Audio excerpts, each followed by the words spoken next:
Hi, everyone. We have several people online. We have about 10 people here in the room at the Church of the Village in New York City. And we are very happy to welcome Joerg Rieger to this evening together about his book, Theology in the Capitalist Scene, and about deep solidarity.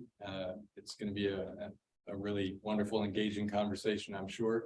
And we are going to use this mic. We can't hear the speaker with this mic here, but I'm told that everyone online can hear if we're using this microphone. So we're going to go ahead and I'm going to introduce Devin to talk a little bit about this event and to introduce our speaker.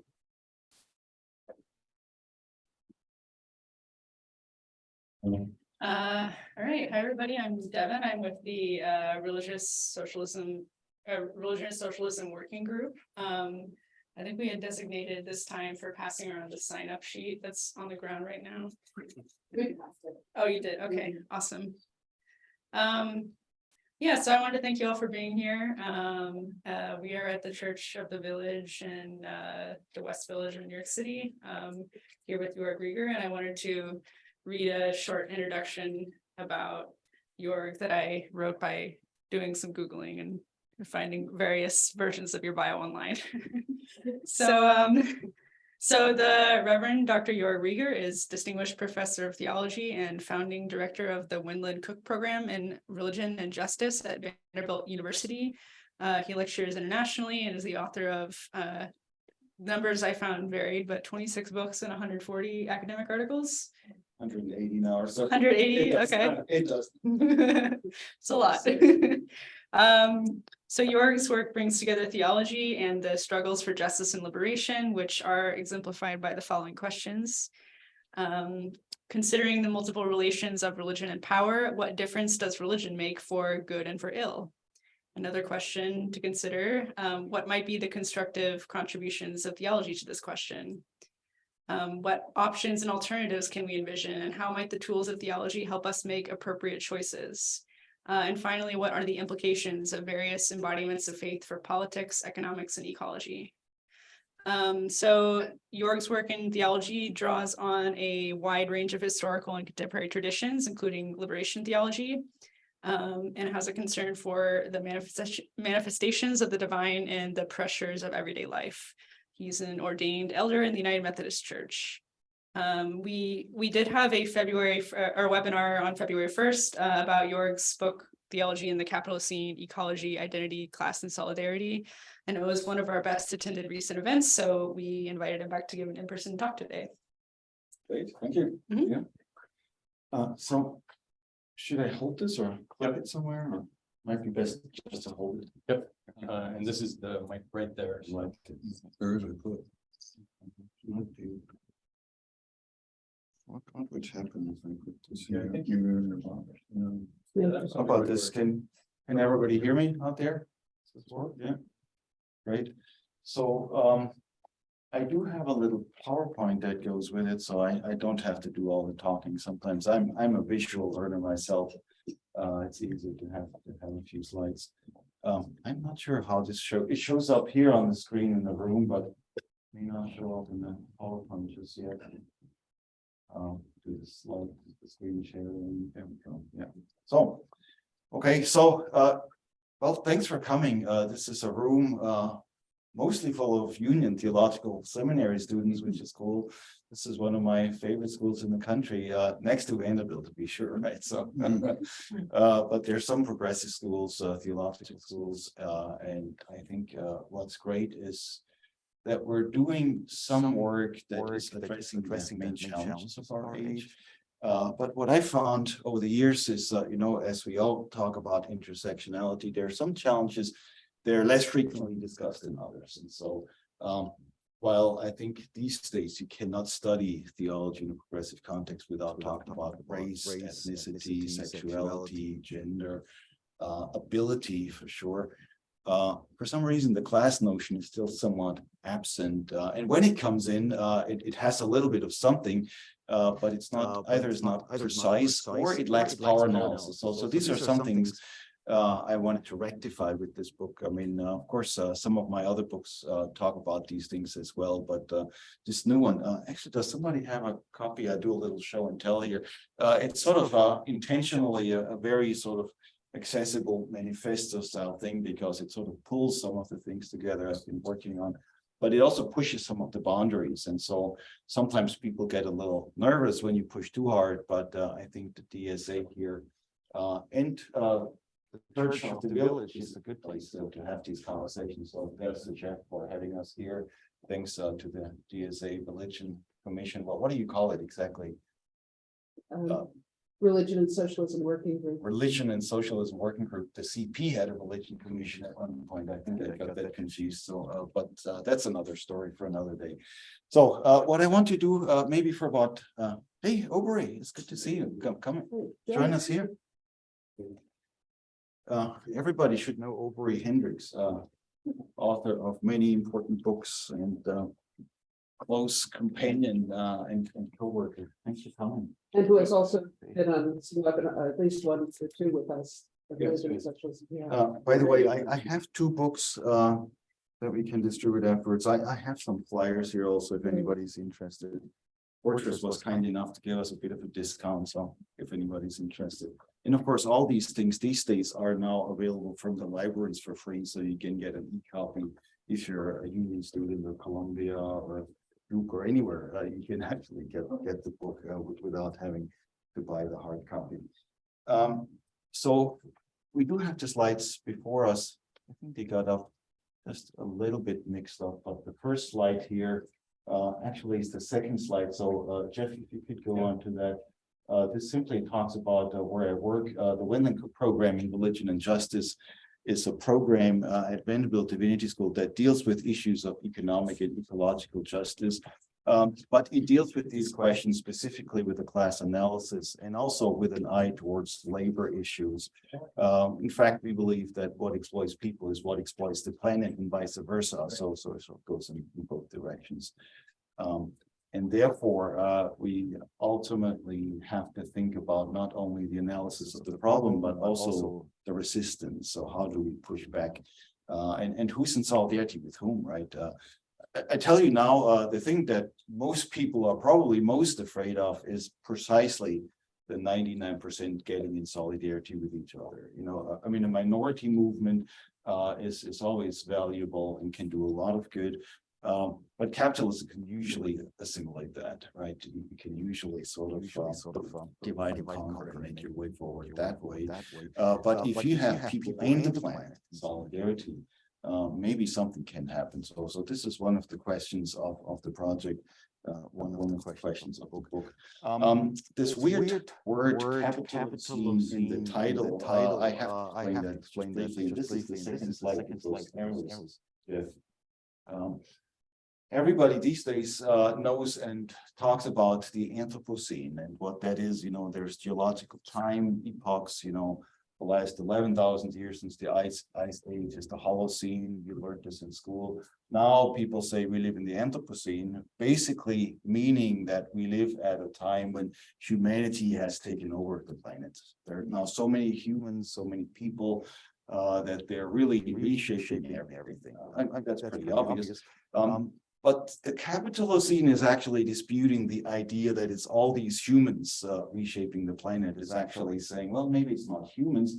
It's actually the capital that some of these humans are wielding over others. And so Capitalocene here is a way of saying what really shapes the future of humanity and the planet is not humanity as such, but the power of capital. And that goes deep down. So this is not just an economic scheme or a political one, but it shapes you all the way to the core. This is why it's important for people of faith in religion to talk about that too, because the Capitalocene is not satisfied just to make a lot of money. It is into the mindset of empire, where the basic point is shaping us all the way to the core to such a degree that we may not even notice it. So for theologians, that's especially dangerous, right? Because we talk about the big issues of life. And we usually think, well, this is what comes from our traditions, or this is what God taught is all about. Yet at the same time, what we're actually finding is, and this is the third slide, our God images are shaped by a lot of things that look traditional, but may not be. So to take this to that slide here. Images of the divine. If you think about your images of the divine, there are some classical and traditional ones. It's sort of just a little funny slide here. But on the top right, you have Jesus shaking hands with some international business leaders. And of course, this whole idea of the divine as, Anselm of Canterbury said, God is that than which nothing greater can be thought. So you look up to the top of the skyscrapers, the big business suites and all of that. And almost by default, people imagine what is divine in terms of the dominant power. So the capital scene, that's my quick point here. And I don't want to belabor it too much, but just to give you a bit of the framework why a theologian would address things. It's shaping us all the way to the core. Here, these are images of the Christian God, but you can really play this for all other religions. And I mean, Buddhism then in particular, that may not have images of God, also functions very well in the capital scene. You know this, right? I mean, if you're sort of somewhere in CEO offices of Google, there's all kinds of images, yeah, and of course also people coming through using Buddhism for becoming a more effective business person, right? So religion here is any and all religions is in some ways part of the problem, and that's where we have to start. Sometimes people get a little nervous when I talk about religion as the problem too much, but I really believe unless you talk about the problem, you cannot really talk about the solutions. So if Jesus is the answer, right, what is the question? And unless you figure that out, I think you're getting bad answers, and that's my problem as a theologian engaging these things. If you go to the next slide, that's sort of three themes I want to address next. Sort of the main theme of what we're talking about in the book, and I'm not summarizing the whole book. Just a quick summary. The first two chapters are on ecology, looking at the fact that what drives the planet is really this capital-scene thing as well. The third one is on class. The fourth one is on intersectionality, and the final one is on reparations.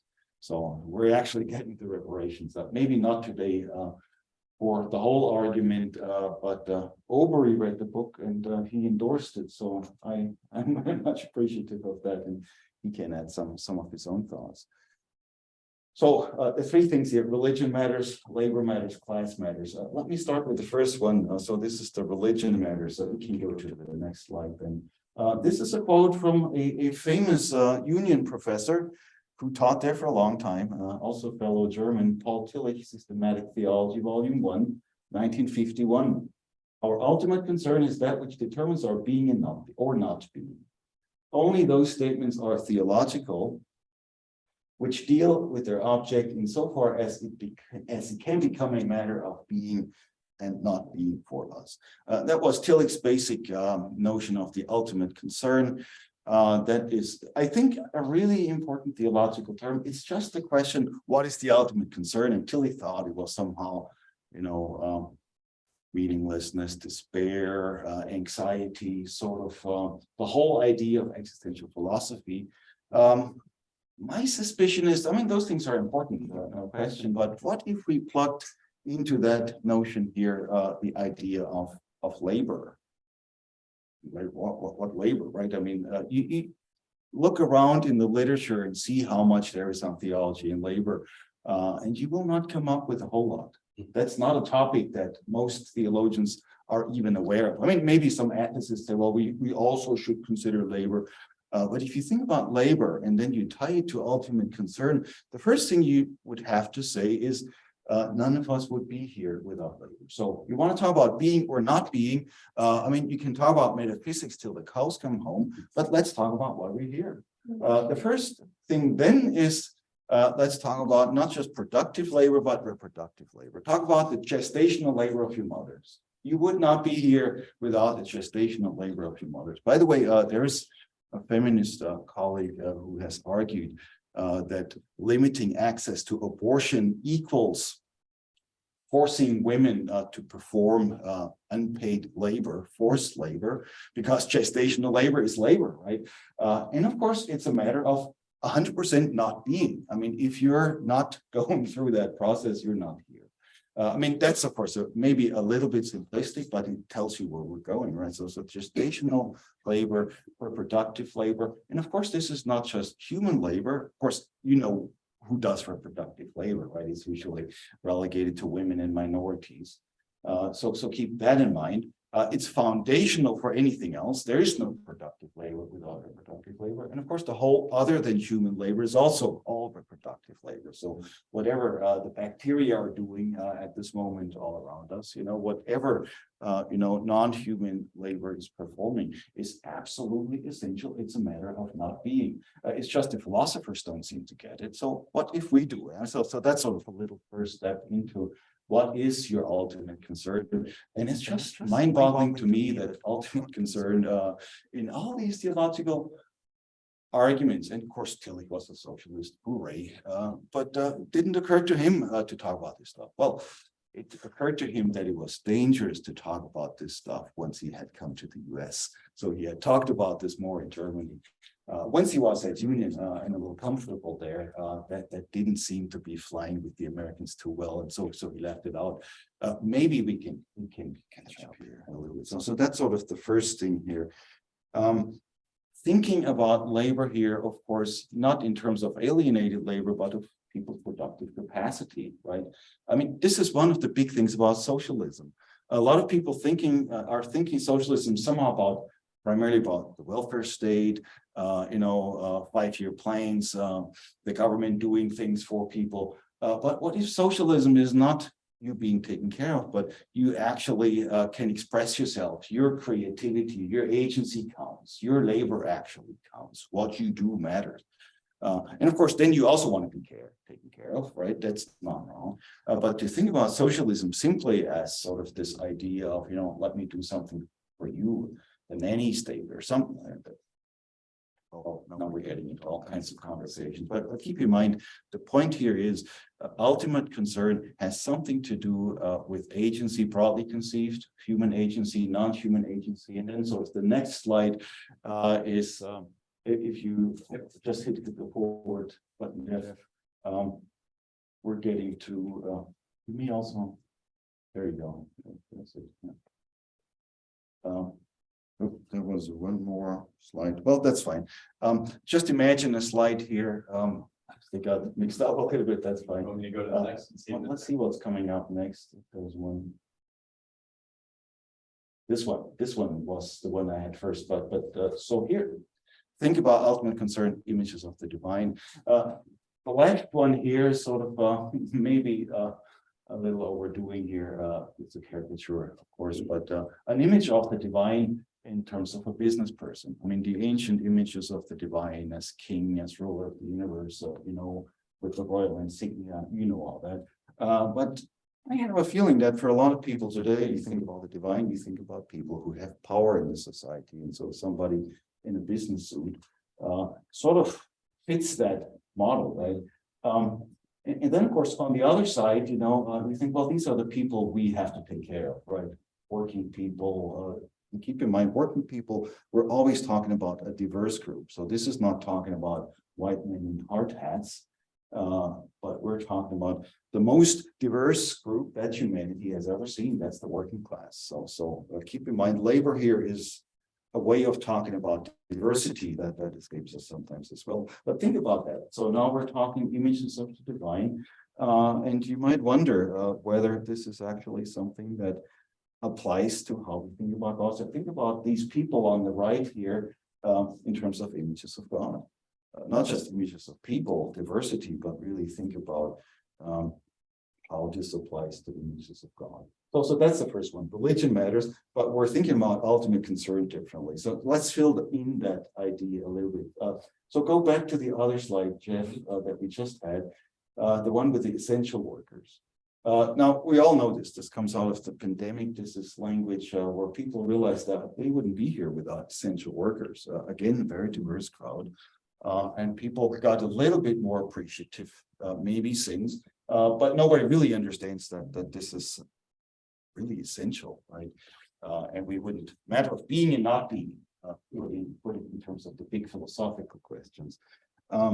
So once you have that here, I think the next question really is, what do people's contributions count for? What does your agency accomplish? How does it matter? How is it valued? How is it playing a role in the bigger range of things? So if you think about essential work, then of course you think about what's non-essential work, right? And sometimes I wonder about what we're doing as people of faith, pastors, theologians. Is our work essential? A lot of it may not be, but it could be. So that's of course what we're talking about, right? What makes work essential? And I think you really have to go back to the basics. I mean, where is productive work that is really life-giving, that is helping life to flourish, and how could all other work be related to that in a way that it actually helps us flourish together?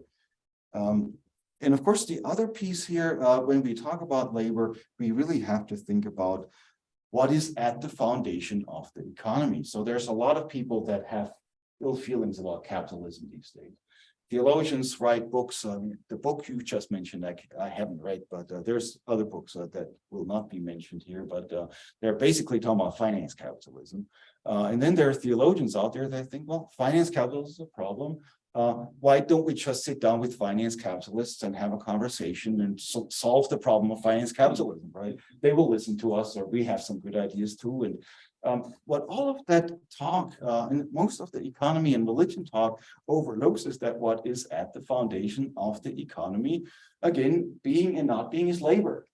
Exploited labor this time, where even financial capitalism, while it plays the casino game, is built on the back of working people. That just has to be acknowledged. So exploited labor, even though we don't like to talk about it, is something that also has to be taken into account.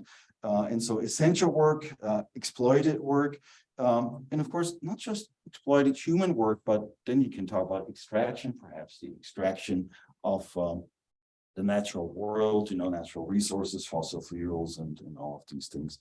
Put that all together, and all of a sudden you realize, well, labor really matters, right? Human as well as other than human labor. And again, you put this now together in your theology, and you can actually think about what that would do. If you go to the next slide forward, let's see what comes here. We're slightly out of order. Here's one, Abrahamic images of God. Now, Abrahamic religions, as you know, this is not just Christianity, this is Judaism and Islam as well. 3 examples here: creation, Exodus, and Mary. All 3 are in all 3 Abrahamic religions. By the way, the Quran says a lot more about Mary than the Bible does, so that's interesting on itself.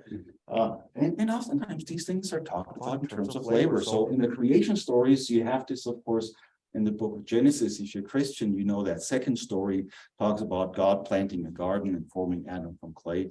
We're so used to it, we don't think much about it, but it's sort of unusual, right? What would you think if God was God? There would be maybe some migrant workers planting a garden, or somebody, a gardener or a professional that would do. Now, here's the divine getting the divine hands dirty. That's the creation story, messing around with clay, doing pottery work, which is labor, right? It's not just a matter of artists, but this is what people do. This is oftentimes the labor of women. So this is now all kinds of interesting associations with images of God, where God is seen in terms of, you say, well, that's anthropomorphic, that's very simplistic. Primitive thinking, perhaps, but maybe it isn't. Maybe it points us in some directions that could be very helpful. Or then the great task of theology coming out of it. Exodus, that's the obvious one, right? We're talking about God actually taking the side of working people. That is a big one, I think, and you have it again in all three Abrahamic traditions. Now, some people say, well, that's not politically correct because these working people now get liberated. And what happens to poor Pharaoh, and then what happens to the people in the promised land? And should we be nicer to each other? Can't we all get along? No, I mean, these slaves have to be liberated, right? This is a matter of being and not being, by the way. It's not just, well, wouldn't it be nice to be liberated? But this is a matter of annihilation or not. And then the other side, what happens when these slaves march through the desert for 4 years and come out on the other hand? Well, what is that all about? People think, well, maybe this is just another conquest. What sense does that make? You have these tribes here of Hebrew slaves that just made their way through the desert for 40 years. And they would now come in and tear down Jericho, kill 30,000 people. I mean, those are fantasies for sure. Maybe they're not the fantasies that we need. There are other stories, other accounts of that where Norman Rockwell has this idea that these slaves ultimately, once they got into the promised land, built solidarity with the exploited peasant populations, and gradually sort of turned the tables on the city states that were exploiting everybody. So there's other ways of looking at it. But keep in mind, whatever it is, you cannot get rid of this notion that God is somehow on the side of these working populations, right? And then the Mary story, the one we have in the New Testament, well, the speech of Mary in the New Testament is in the beginning of the Gospel of Luke. And Mary's pretty clear, right? God is lifting up the lowly servant. That preaches well in pretty much any church. The other part doesn't preach quite so well, right? Pushing the powerful from their thrones. Filling the hungry with good things, preaches well. Sending the rich away empty. This is what Mary's saying, right? That's part of Mary's speech in Luke 1. Again, I mean, think about these Abrahamic images of God.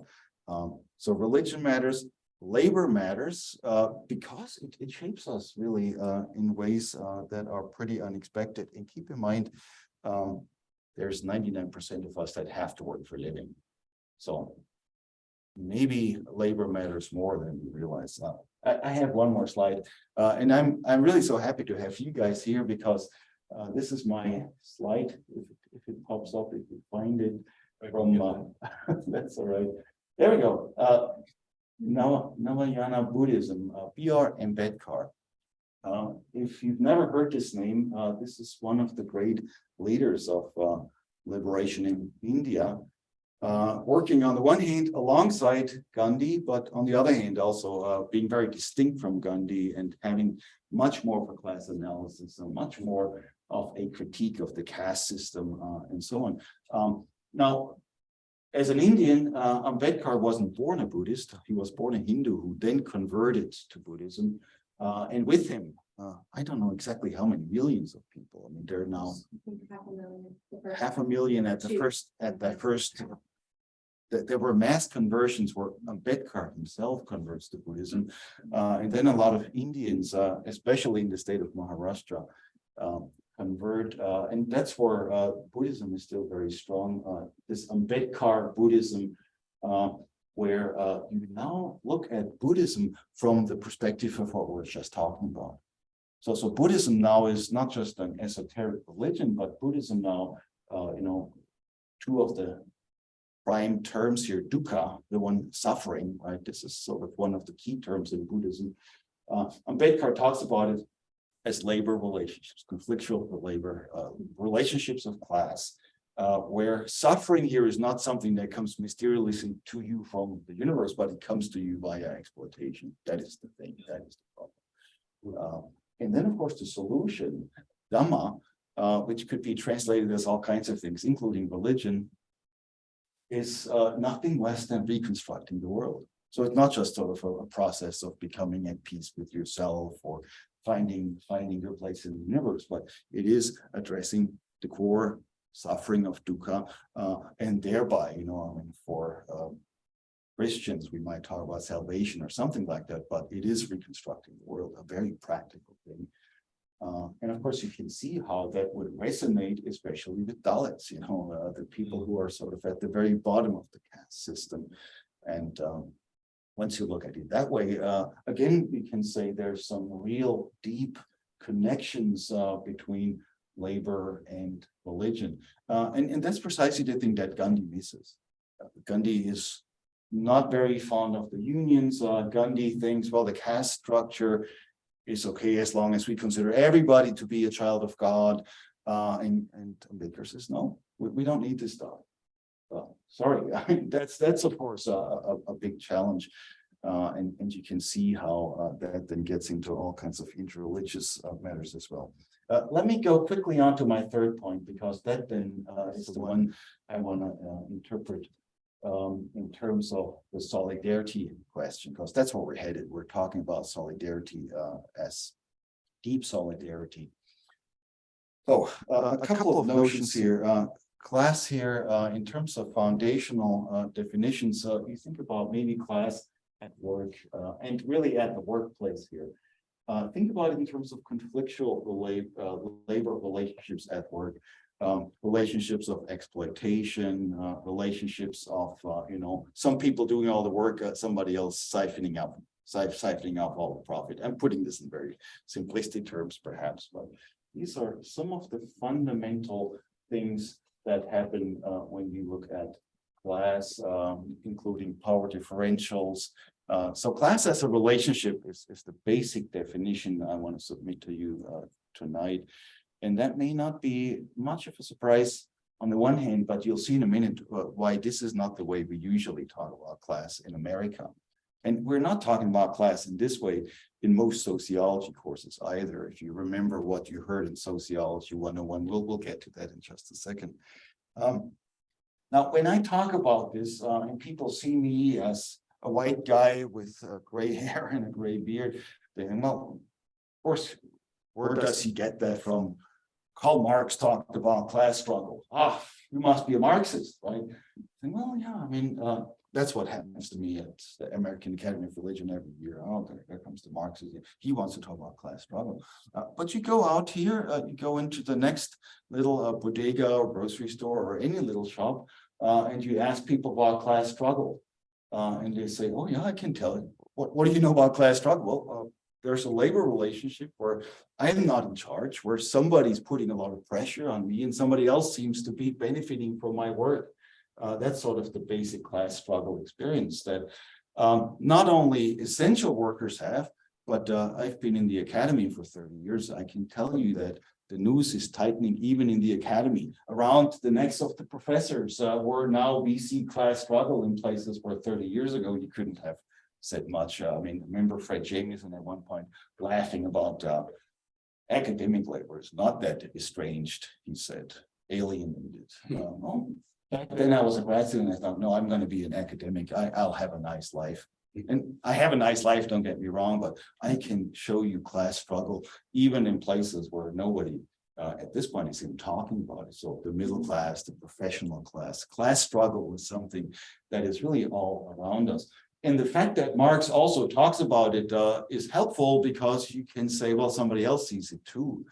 But you don't have to be a Marxist to talk about class struggle. In fact, you could be an Adam Smith type economist and also see it, because Smith also talks about it. Adam Smith talks about class struggle. And he said, well, this is what's happening in the world of work. And Adam Smith knows who usually wins class struggle. So he's not dumb about this. These are the economists, right? It's just we cannot talk about it without being called Marxist. So those are some of the basic class terms here. But go to the next slide. I want to contrast that with a lot of the class talk that we're usually getting, which is all lacking power analysis. I mean, stratification theories, usually you think about society stratified into 15 classes. Some economists say 15 classes, that's a lot. But it's like the layers of a cake, it's not talking about power relationships between the classes, it's just talking about your lower, upper, middle class, something like that. Let me tell you about my life. And then you do a study in an ethnography and all of that. It doesn't ask about relationships, right? Status, the same thing. Now, status is very important. Don't get me wrong. I don't want to make light of these things, but status is not class analysis, right? I mean, I can walk, around certain parts of the city, and sort of my status is very useful, but it doesn't help me anything in terms of class struggle we're talking about. Classism is really a big misnomer, because then you get this idea that the big problem with class is class stereotypes. And as good liberals, people would say, well, we should get rid of class stereotypes. One of the downtown churches in a city I will not name right now is really proud because it's not New York City, so we're so enlightened. We love diversity so much. We have millionaires and homeless people sitting in the same pew every Sunday. So we're not classist. We're welcoming to everybody. Celebrate diversity. I mean, if that's what classism is, it's really sort of misleading. Poverty, same. What's the problem with poverty talk? It's usually not talk about relationships, right? It's talking about poor people. And then we have to fight poverty. Well, if you talk about poverty in terms of relationship, maybe you have to think about fighting wealth. Next term, right? Greed, this whole idea that our problem is greedy individuals, greedy CEOs who are somehow, haunting us around New York City. Those are all lacking terms, right? Special interest things. Poor people have an interest with people. Those are all class terms. I just want to list them a little bit because I think they're so misleading in terms of what we're talking about. Okay, so now we're getting to my main point here, and I need to come to a conclusion soon. To class analysis in the service of solidarity. And here, this goes back to this idea of conflictual relationships at work again. So take us back one slide. Yeah, that was actually slide that looked similar, but it's slightly different. So conflictual relationships at work, I'm now saying, is not only where your ultimate concern is located and where things are happening. And of course, keep in mind, this is also where your power is located. No boss could ever say only a dead worker is a good worker. They said this about many people, but you can't really say this about working people. Conflictual relationships at work is where solidarity. Kianga Yamata Taylor here, I have this quote from her about talking about the material basis of solidarity. Precisely that. So solidarity is not you ought to be a moral term, but it is simply a material reality. Well, maybe we're in the same boat to some degree. Without erasing difference, we'll get to that in a second.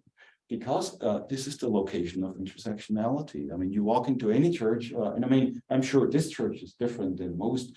You have a very intersectional community here. I'm sure that's meeting. But most churches are not like that, and there's reasons for it. I submit to you that places of work might be more intersectional in this case. And also, of course, places of organizing now, where you think about how do we actually build solidarity. You just look around at your coworkers. So that's sort of the foundation of the solidarity. I want to talk about what do we do with diversity. So the thing here is usually class is read as opposed to identity politics, diversity, and so on. So let's get to that the last couple of minutes here with my presentation. So go to the next slide, Jeff, and see what we have here. Solidarity, I'm arguing, and this is sort of the fourth chapter of the book, is what the dominant system is most afraid of. If even financial capitalism is built on the exploitation of labor, if you cannot say that only a dead worker is a good worker, you now have to think about how do we all belong together, right? And if people realized that they had more in common with each other, this would get very dangerous. So therefore, we need to invent certain things. I mean, this is the history, that goes back to the beginning of the US, the history of racism, where the black sharecropper and the white sharecropper, this is 17th century Virginia now, working side by side in the field, need to be divided and conquered, right? Divide and conquer here is the typical one that we know.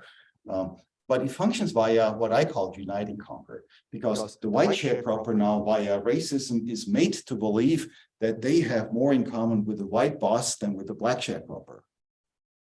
And that's your unite and conquer. So racism here is not just you want to divide and conquer the working class, but you want to unite white people in such a way that you're building, what you're building is a solidarity, but it's a false solidarity.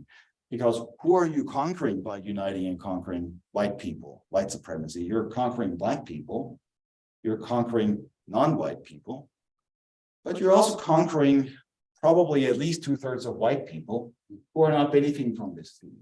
So the white sharecropper that gets now this idea that they have more in common with white boss gets some privileges out of it. That's true. Privilege is important. But privilege doesn't translate into power. So the power of this white majority is fairly limited, but it gets fooled. It gets pulled into the unite and conquer mentality. So racism is one. In my own German background, that's where that accent comes from, by the way. Nationalism is the big one, right? You make all Germans believe we have more in common as Germans than we have as working people. And that worked really well with my grandfathers. This is one of them fought in World War I, the other one fought in World War II on the German side, thinking they were fighting for Germany. They weren't fighting for Germany. Well, you knew this, but they didn't. And so I mean, think about that. To move this forward, right? Even sexism works in this way. In the abortion debate right now, there's some hope for the conservatives to win it because men are not getting it. This is about women, right? or I mean, whatever you want to call here, people capable of giving birth to children. Maybe this is again this false solidarity that gets this destructed here. Religion functions like this also, unite and conquer. Us Methodists, right? So all of us Methodists, we have more in common with Methodists than say with Buddhists. But the truth is, a Methodist may have more in common with an Ambedkarite Buddhist than they ever realized, depending on where they are in terms of this overall class struggle situation. And of course, they have religious resources that now don't have to be identified as, oh, we're saying the same thing, but to say, what does the Ambedkarite bring to the table that I could bring to the table from sort of a working class Methodist perspective that somebody else could bring from an Episcopal perspective or Catholic perspective, or, well, there's Hindus that come from working class perspectives too, right? So those kinds of questions, right-wing solidarity is all an effort of constructing false solidarities in order to fool the majority of the population to think they have more in common with the ruling class than with the working class. And they're all false. I mean, this is the problem of religious domination. This is where interreligious dialogue could help. So interreligious dialogue is not an esoteric thing where we should compare notes about what we believe, but it could actually help build true solidarity. Interracial dialogue is not just a matter of, well, let's all get along, but it is necessary to build true solidarity. Without it, you cannot build it. International solidarity is not just, I mean, what's the problem with National Socialism? National Socialism is the exact opposite of socialism. It's not a form of socialism where, oh, this is national. No, it's the exact, it's socialism turned on its head, because socialism can never be nationalistic. Once it is, it's not socialism. But this is the sort of stuff we're talking about, right? To get into this, there's a lot that we're never talking about, certainly not in theological education. So next slide, we're almost done. Deep solidarity. So this is a notion of how do we now think about solidarity that's not this false solidarity of sameness, identity, marching in lockstep, everybody wearing uniforms, that sort of stuff. How can we actually take difference into account? Well, this is where class and power analysis is important. To realize that we have something in common here doesn't mean to say we now are identical. In fact, this is the place where we can now bring our differences to bear. This is not only the place where we can be more tolerant, but this is the place where we can actually build power. This is the place where, a movement is stronger if it is, say, interreligious, gendered, interracial, and so on. Not just because we wanted to be so understanding and so liberal and celebrating diversity, but we need each other. We're up against some big problems here, principalities and powers, I guess the Apostle Paul would have called it. And now we're building this deep solidarity. That's a term that I guess came to me in the context of Occupy religion, actually, where we had to think about, solidarity, unity and difference, something like that. Was first published in the book that Koch-Brilan and I co-authored on Occupy religion, and then it's come back a few times, and here it is again. So this is where I want to conclude here. Maybe I've been going on a little too long, but I just had to lay it all out before we can get into it. Maybe one more slide here, final slide. Privilege and power. This is ultimately what I'm talking about. We need better power analysis.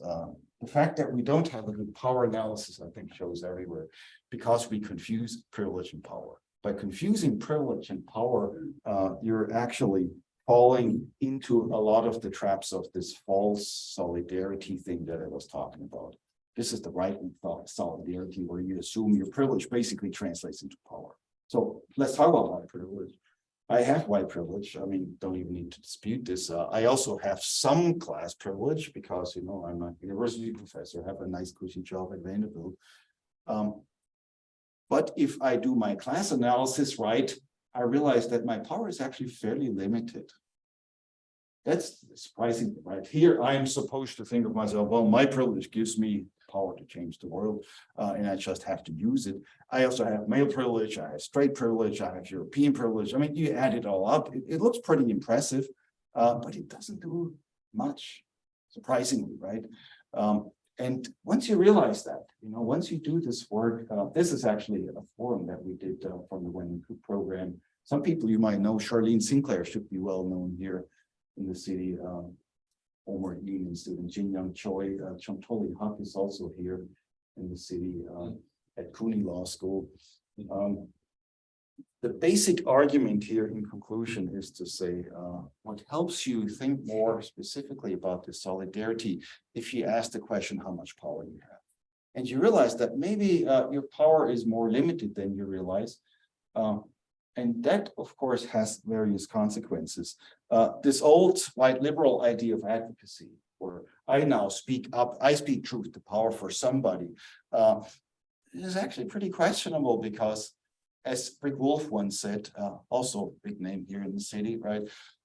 If you speak truth to power, chances are at the end of the day, you have the truth and they still have the power. Okay, so speaking truth to power has its limitations. Advocacy has its limitations because this is a lot of failure of distinction between privilege and power. I speak out, I'm speaking, I'm a voice for the voiceless and that sort of thing. In the end, you may get something done, don't get me wrong. This is not totally useless, but it stifles the broader agency of people that realize that we can only do this together. People fool themselves, and the system loves it. They love these academics speaking out truth to power, and they feature you a little bit if they want. And in the end, nothing changes because it confuses its privilege and power. So once you realize where power really is and that you have to organize, my final point here is maybe you now have ways of deconstructing your privilege that are different from constantly feeling bad about it. Mm-hmm. So in my own case, this is my own story. I got to liberation theology literally 40 years ago through feminist theology in Germany. That tells you a little bit about how old I am, but feminist theology really helped me, and sort of, got into that conversation already as a seminary student in Germany. I realized my male teachers weren't taking me as seriously anymore. I still have my white male privilege, right? But I started deconstructing some of that privilege. That doesn't make me the hero. That just helps me understand how you deal with this stuff. I came to the US, studied at Duke, Durham, North Carolina, and I learned something about the civil rights struggle. Becoming a part of that at some late stage, really helped. I was a teaching assistant of Willie Jennings at Duke Divinity School in a course on theology of the Black Church that was required of all white students. But these North Carolinians hated that course. We had 90 white students basically in this course. And I realized I'm one of them, right? So what do you do? How do you deal with the privilege? I'm still a white person afterwards. I still have white privilege, but by siding in the struggle with those sides who are struggling, you're starting to deconstruct. So that's sort of what happens. That's where deep solidarity gets built, where it gets deepened. Anyways, I'll stop here. I could go on for a long time, but I'm looking forward to your questions. Thanks.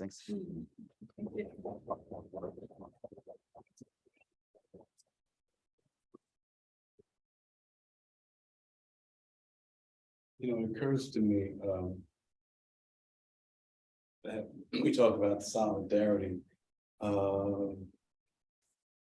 It's so fundamental to gospel witness because it goes to the core of the gospel.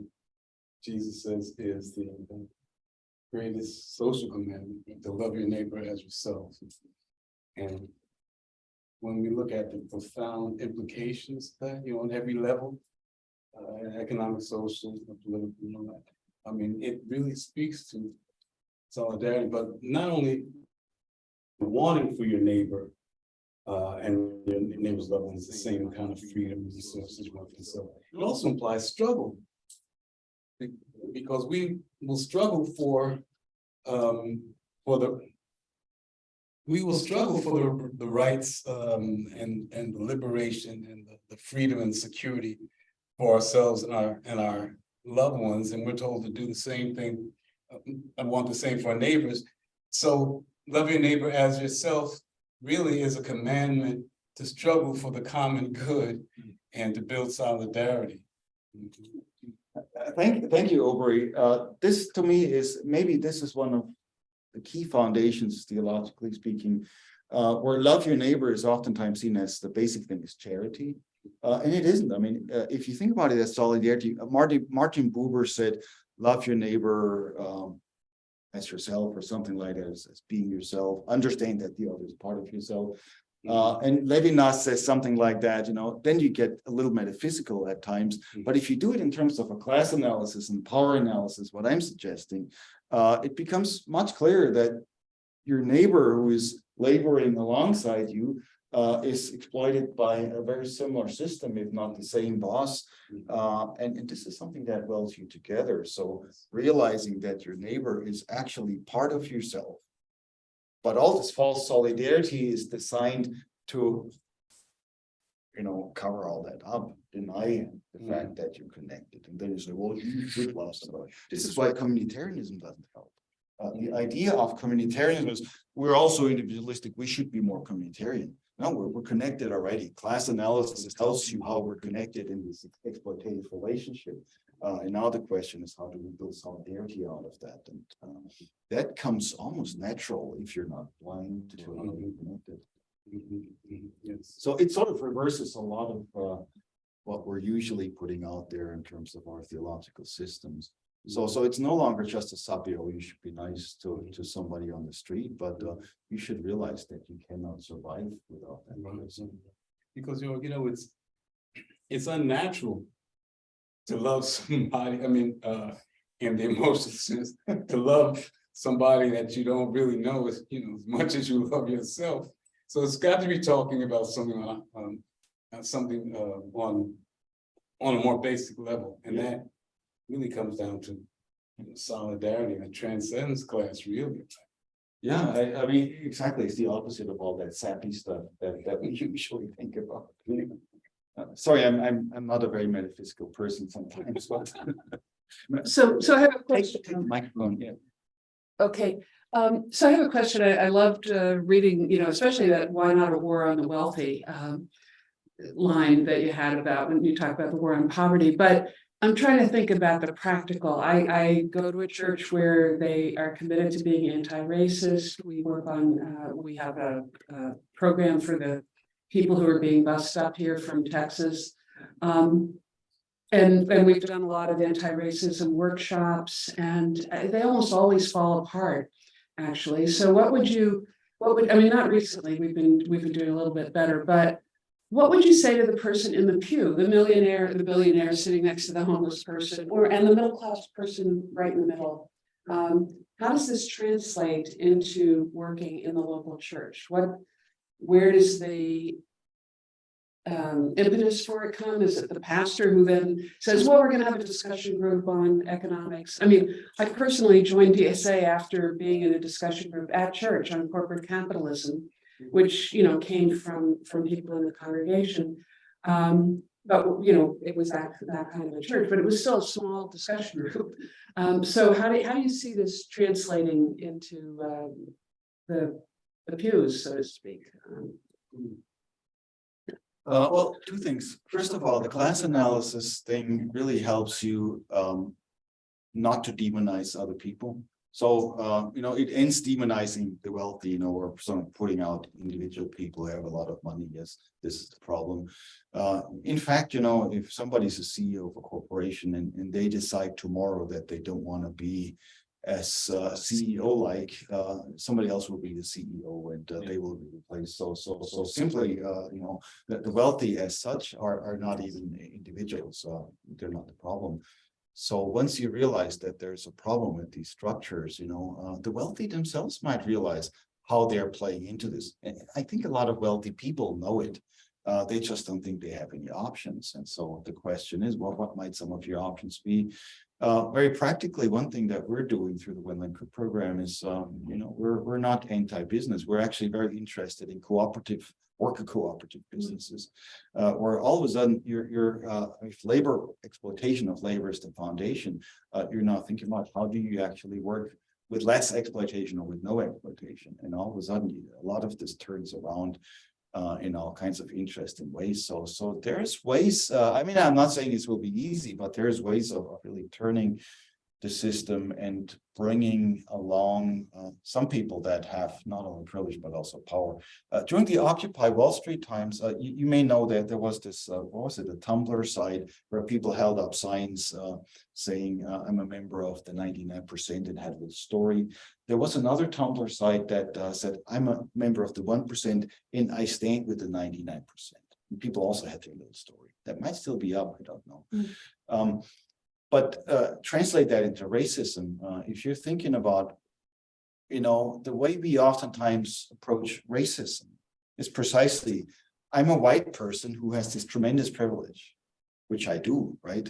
But by not distinguishing between privilege and power, I'm basically assuming that this white privilege now is all I have to ever address.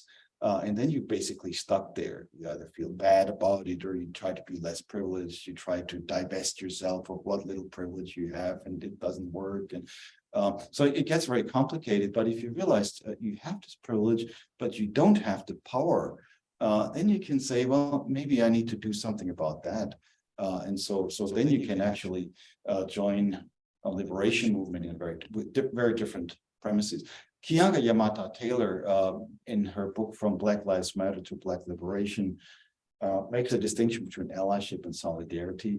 And she says allyship is not enough. Solidarity is this material foundation I briefly talked about. It's a way of realizing you actually have something in common. This is not appropriation or trying to say, I'm just as oppressed as everybody else, but to say, maybe what's killing you is killing me. And now I can use my privilege differently. In other words, it's not about letting anybody off the hook.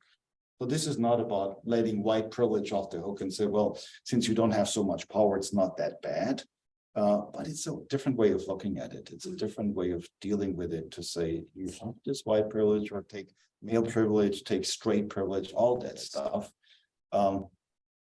You have it, you have to deal with it, but you deal with it by actually joining the revolution rather than constantly trying to make yourself a better person or something like that, or less of a privileged person. Maybe I'll just hand the microphone around. People can hear you. I really appreciate everything you had to share, Joerg, as usual. And just a reflection on your question too is, I always feel like concrete winnable campaigns are the best way to teach people about class. And engaging congregations in local organizing efforts and concrete campaigns. I know at Union, we talk about inequality all day long and people are hungry to do justice, but nothing changed campus and had the conversation about class start to actually people will start understanding it, like organizing the security guards and fighting for a higher wage and seeing how the boss responded. Everything that you're saying, we keep giving each other eyes the whole time you're speaking, because we're like, oh my gosh, everything you're saying we see reflected at Union, and there is no conversation about class happening. And it's very refreshing to hear a theologian center class and in an intersectional way. So I thank you for that. And I just want to give a shout out to Joerg that he doesn't just talk about it, he does the work. Like I know Joerg through organizing together. And that's so rare at Union. The fact just a lot of theologians are not combining the theory and the praxis. And I really appreciate that about your work and your approach. I don't know if anyone else from Union or. Oh, I had another question. Thank you, KB, I appreciate that, yes. Awesome. Okay, so sorry if this is obnoxious. I had a bit of a two-part question. So one, it's actually so funny you brought up Tillich. I have my Paul Tillich with me. He's like one of my favorite theologians, and I really appreciated like how you incorporated like work as an existential question in there. I'm curious if you see like how eschatology might factor into that at all. Like, do you talk about eschatology at all as being related to how you see work and existential concern and the dynamics that you talk about here? I'd be curious to know that at all. And then also, I know like part of your title is ecology, identity, class, and solidarity. And I'm curious, you might have mentioned this, but how ecology plays into this as well. Well, let me start with the ecology piece. As I said in the beginning, what ties it together is really what exploits people is what exploits the planet and vice versa. Yeah. So ecology then is not simply a matter of being nicer to nature or, Methodists talk about creation care, but it's really trying to figure out what it is that actually is happening here. One quick number from the book is if you're worried about CO2 emissions, which are sort of at the basis of climate change, 71% of CO2 emissions are produced by the interest of 100 corporations.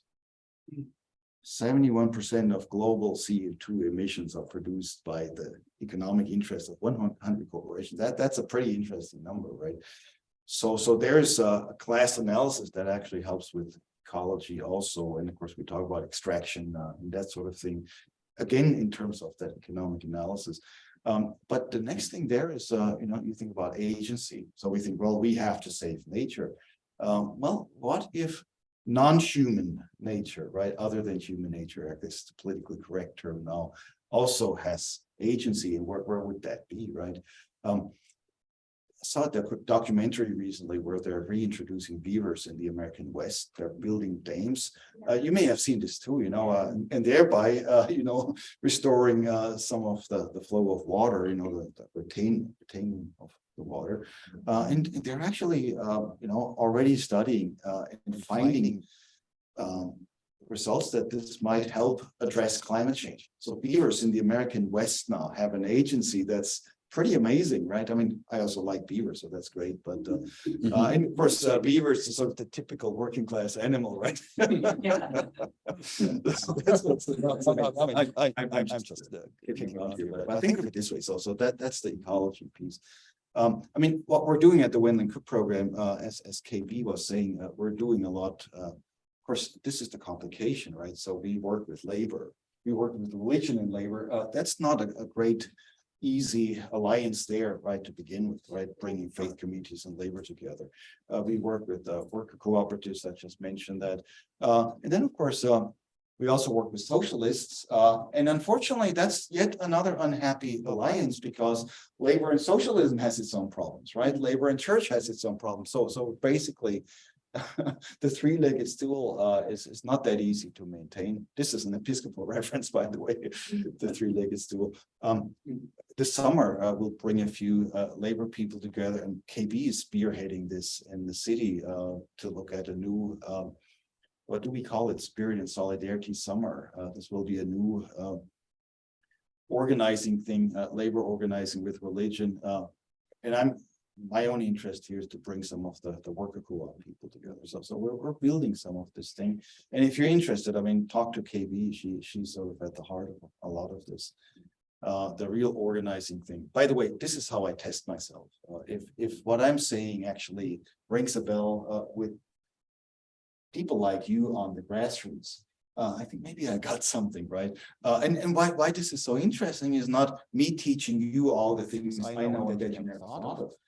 In fact, all I'm doing is sort of bring these things sort of into the conversation at a theological level. I mean, we could also talk a lot more theological talking heads, you know, Tillich and all the names, you know, Bart and all the way to the present, you know, Catherine Tanner, you name it. But that's the conversation where I can be helpful. A lot of it resonates already. So the great thing is this is already happening. And that's the eschatology piece. If eschatology is just something that happens at the end of time, well, who knows, you know, it may or may not happen. That's, by the way, capitalism too, right? The idea that, you know, in the end, capitalism benefits everybody. This is the capitalist idea. The capitalist idea is not greed, rich people getting richer, but a rising tide. So that's capitalist eschatology. The question is it happening? Is it, you know, and I mean, I could go on and on here because this is an old argument where economics very strangely turns into religion, a bad religion. This is not good religion here, where it's basically just pie in the sky stuff and false. I'm Ben Mycelis from the false big Midas ideas that don't ever hit the ground. So eschatology is not that. On the other hand, the liberal thing about realized eschatology, I was almost about to tell an Episcopal joke. I can't do that. I'm a Methodist, but basically this idea of realized eschatology, sort of the typical liberal middle class bourgeois idea. Hey, life is actually pretty good. You know, I'm for the immanent. I don't need the transcendent. That's sort of for the conservatives. We have the immanent. We're all immanents and blah blah blah. That doesn't help either because life for a lot of people is pretty shitty, you know. And so this realized eschatology thing is like, well, you know, here I am, you know. What's that old joke? It doesn't have to be an Episcopalian joke, but it's sort of about dominant religion. Jesus is born, you know, in the year zero, and he's born, looks around and says, hey, this is not bad. That's the incarnation. That's well, that's your, hey, this is great. This feels good, you know. Let's see what we can do with that. That ignores the fact that life is actually pretty hard for a lot of people. And so in the book, in the second chapter, I make this distinction between transcendence and immanence and say the liberal immanence doesn't really help because it identifies the status quo in immanence. If you think about the manger in terms of not, hey, this is pretty good, but as the place where God is born in a place of struggle, that's a much better way of thinking about immanence. But that's immanence 1 and immanence 2. They're not identical. And the difference between immanence 1 and immanence 2 is transcendence. So immanence 2, the manger immanence actually transcends the status quo immanence, right? And that's where the liberals usually don't go. They don't really go in this idea that God somehow takes the side of the struggling working people. God is everywhere.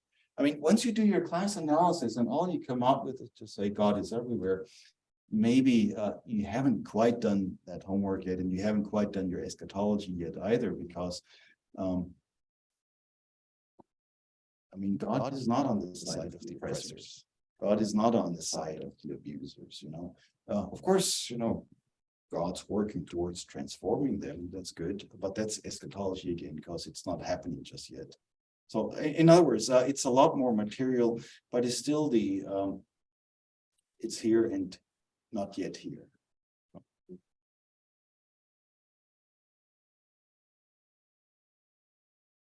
Oh, yeah, please.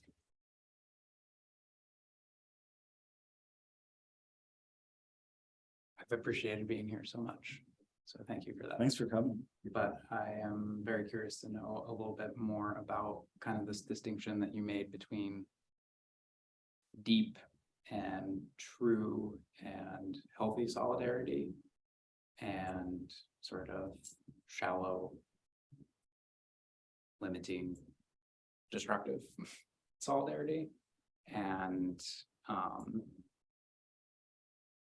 perhaps I'm having a bad week, but it seems like those shallow solidarities have so much more energy behind them than the deep work. And I'm curious to know, in your opinion, is that just the tailwind of capital behind those things, or is there something else going on there? Yeah, thank you. That is a really important question. I mean, let's be very clear. These call them shallow solidarities, or I mean, dangerous right-wing solidarities are extremely powerful. I mean, we've seen it in history. We're seeing it every day right now.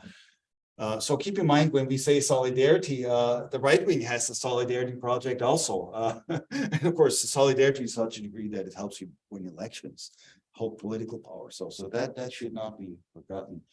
Of course, all that is also a little side commentary on all this hand wringing about individualism. People, oh, we're so individual. Well, individualism is the lie. It's the lie of the powerful that want to communicate to people, oh, you're so individualistic, while covering up the fact that we're all connected. But I think this is sort of my own feeling about it. Once you see these false solidarities, you see how powerful they are, and it's very frustrating too. So it eats you up.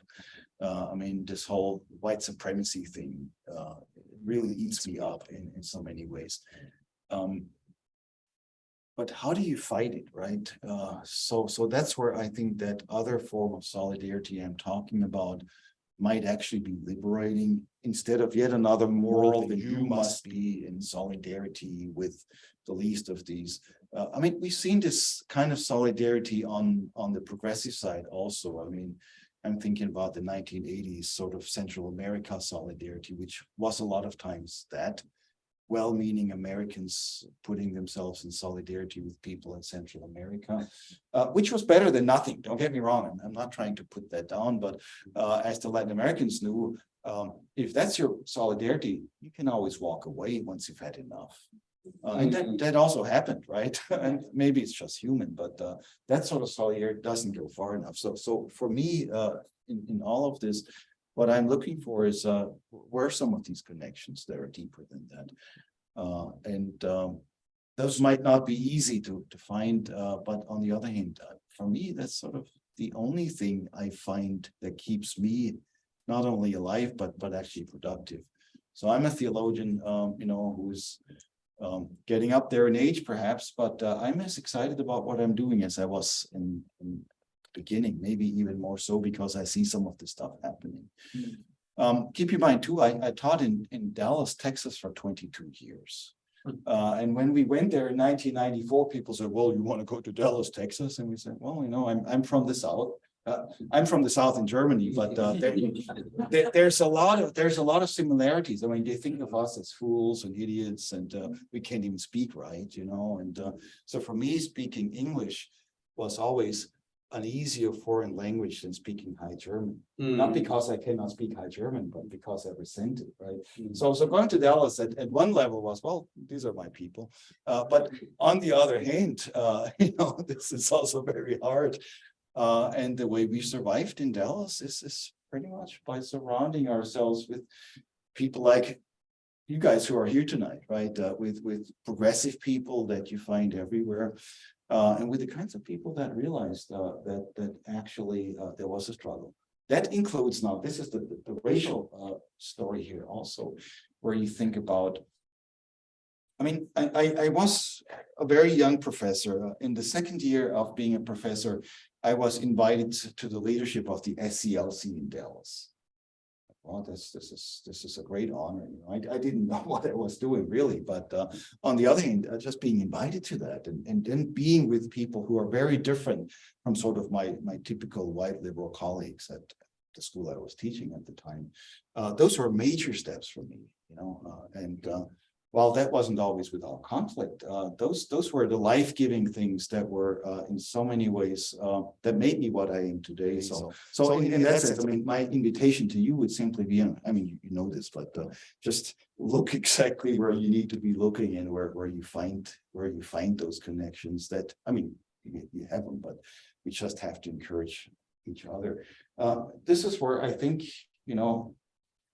the socialism conversations that we're having are oftentimes also not quite there yet, because I mean, for a lot of people, they think socialism is somehow a political option, which it is. I mean, don't get me wrong, it's a political option, but if you simply fight this fight in terms of political democracy and don't think about economic democracy, you're missing something. Because socialism ultimately is not just here, we need a new political party and a social whatever network. We need economic democracy that goes back to the places. I mean, how can you live in a country that's proud of democracy? You go to work tomorrow morning and for 8 hours you're now in a dictatorship. It's weird, right?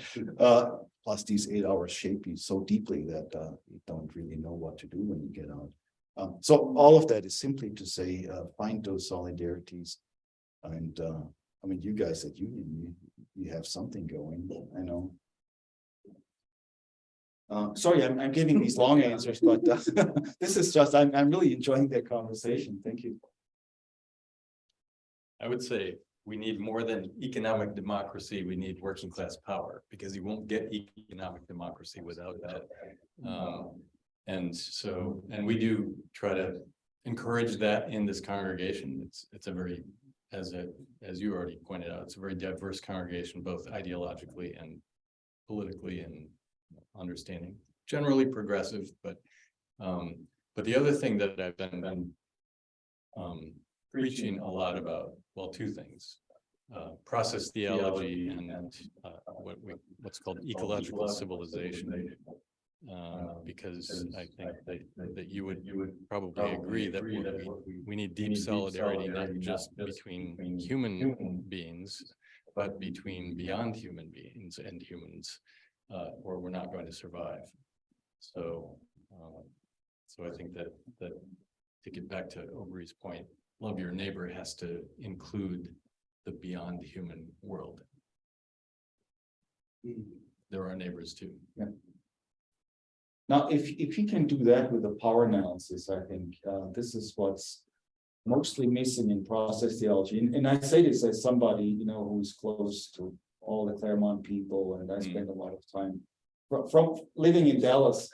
This is just for my theologian friends. I usually escape either to the West Coast or to the East Coast. So this is why I hung around Union once in a while and hung around Claremont once in a while.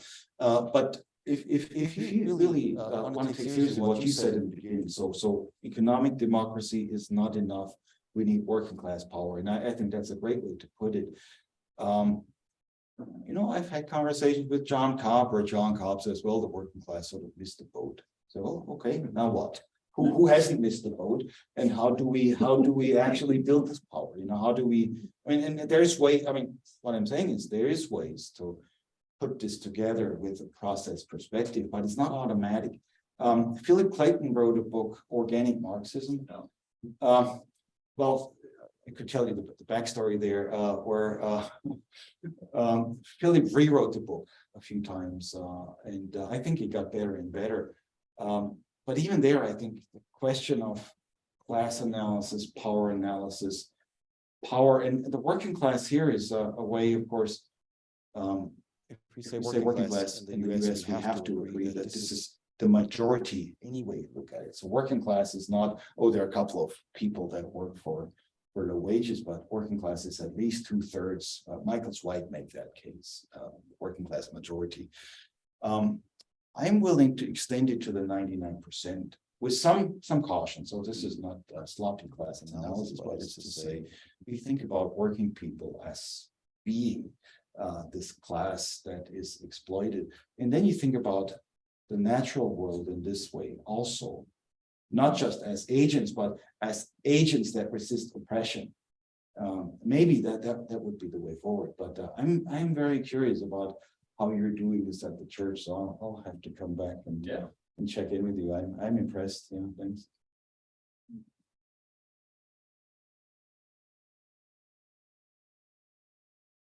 What's our timeline anyways? I mean, I can go on.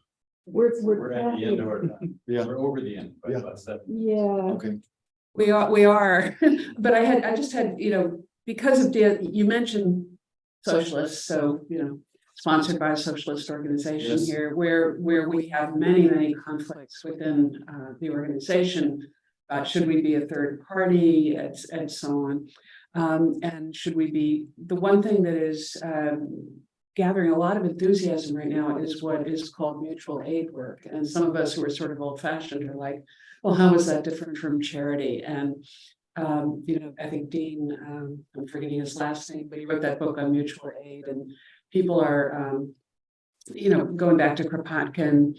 So anyway, would you have some comments on mutual aid as you're seeing it practiced right now, and what you think, how you think about it as part of this project of deep solidarity?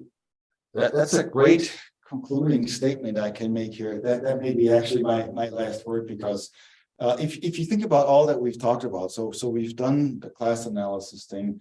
The question is not just exploitation, but agency. So class, then the question is, what is this working class, the 99%, what are they contributing? What difference are they making? And there I would say, you always have to look at where the alternatives are popping out. So there's a great book. Jessica Gordon-Nimhart wrote a book, Collective Courage.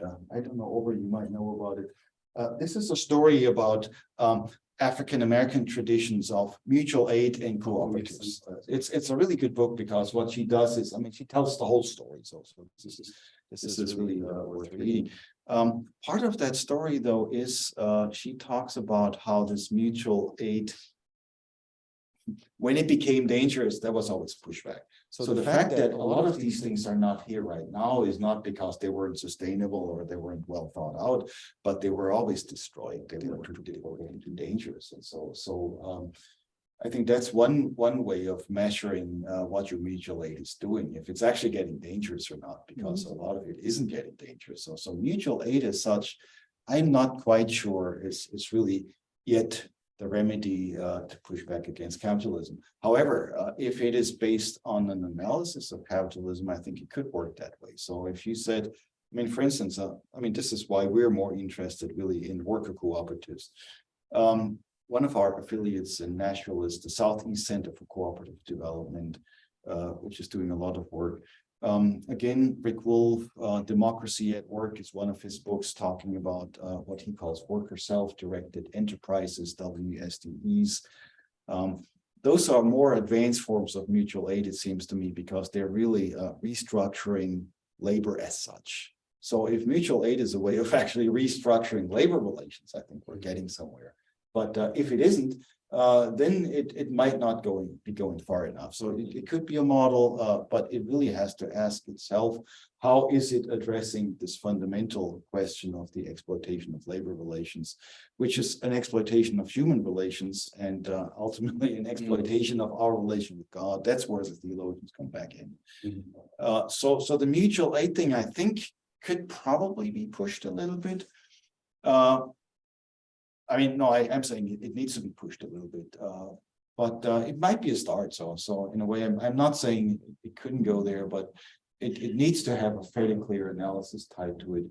And I think it needs to have a fairly clear theological analysis for those of us who are working with religion, because I think religions, and especially faith communities, established ones, are always tempted to sort of domesticate the more radical approaches a bit. And why is that? Well, because there's class struggle everywhere. There's class struggle even in the church. Obviously, right? There's things we cannot say in our churches because the donors won't allow us to say them, right? There are things we cannot say in NGOs and 501c3s, right? because the way money flows. So even nonprofits are in some ways not the solution. And I think with this mutual aid thing again, if this is just a way of not having to step on anybody's toes, it may be sort of a problem. But if it sort of takes us into a different logic that then dares to address some of the problems, I think it could do something. But that's the ongoing thing of solidarity, where we have to keep ourselves honest. And in the end, I mean, the one thing about deep solidarity I did not say, but I need to say now in the conclusion. So please hang on for one more minute. So diversity is absolutely essential for deep solidarity. And within that diversity, it is absolutely essential that you look at where the pressure is greatest. So simply me looking at deep solidarity and saying, well, I'm a working person too, is not enough. I need to learn what's going on in this struggle from those people who are in the midst of the struggle and whose lives are ultimately endangered. That's where I look. In other words, of course, for me as a white man, this is looking to people who are totally different from me. I cannot do this work, just sort of for me doing my own analysis. So deep solidarity has to go precisely and be in conversation with those who are experiencing the greatest pressure. So I probably should have said this already in my presentation, but I think, and that's not a sappy sort of a trying to figure out who is most oppressed thing, but it's simply a way of saying we have to keep ourselves honest in this, and maybe, just maybe, this is where we find God, right? So that may be the place instead of up there somewhere. Okay, well, thank you, and thanks.